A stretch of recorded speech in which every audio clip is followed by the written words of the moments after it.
মার্কিন অভিবাসন বিভাগ আইসিইর অভিযান। বিভিন্ন বাড়িতে তল্লাশি চালিয়ে আটক করা হয় বেশ কয়েকজন অবৈধ অভিবাসীকে।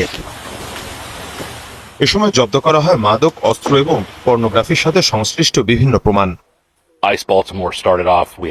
আমরা বিভিন্ন স্থানে অভিযান শুরু করেছি। এরই মধ্যে বেশ কয়েকজনকে আটক করা হয়েছে, যারা এল সালভাদর সহ বিভিন্ন দেশ থেকে অবৈধভাবে এসে এখানে বসবাস করছিল।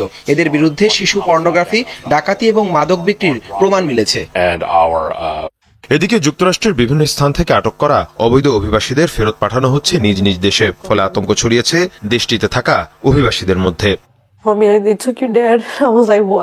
কোনো ধরনের পূর্ব ঘোষণা ছাড়াই আমার বাবাকে আটক করে আইসিই। তিনি কোনো অপরাধী নন। আমার এখনো বিশ্বাস হচ্ছে না যে তাকে এভাবে আটক করে নিয়ে যেতে পারে কেউ।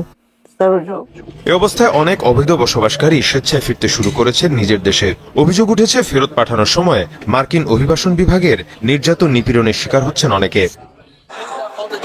আমাদের সাথে চরম দুর্ব্যবহার করা হয়েছে, বর্ণবাদী আচরণ এবং নিপীড়নের শিকার হয়েছি আমরা। বিমানের ভেতরে প্রচন্ড গরম ছিল, বাচ্চারা অসুস্থ হয়ে পড়ে। আমাদের পানি কিংবা খাবারের কিছুই দেওয়া হয়নি। বিমানের ভেতরে প্রচন্ড গরম ছিল, বাচ্চারা অসুস্থ হয়ে পড়ে। আমাদের পানি কিংবা খাবার কিছুই দেওয়া হয়নি। আন্তর্জাতিক বিভিন্ন গণমাধ্যম বলছে এখন পর্যন্ত 1000-এর বেশি অবৈধ অভিবাসীকে আটক করেছে মার্কিন অভিবাসন বিভাগ। প্রেসিডেন্ট হিসেবে শপথ নিয়ে